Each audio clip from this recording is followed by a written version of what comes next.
বসো বসো। কি খবর তোমাদের? আরে আর বলো না, দিদির মাথায় একটু সমস্যা হচ্ছে বুঝছো, মাঝে মাঝে না সবকিছু ভুলে যাচ্ছে, শর্ট টাইম মেমোরিলেস হয়ে গেছে। তোমার কোনো ভালো ডাক্তার থাকলে বলো তো, তাহলে দিদিকে একটু দেখাবো ডাক্তারের কাছে গিয়ে। ও তাই, দাঁড়া দাঁড়া দেখছি দাঁড়া। হ্যাঁ একটু দেখো তো। শোনো না, একটু ফোন এসে কথা বলে আসি। হ্যালো, এটাই সুযোগ। আরে তুমি কে?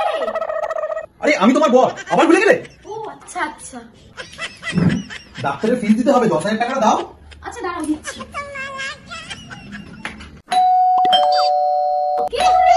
আজকে বারবার কথা বলছি।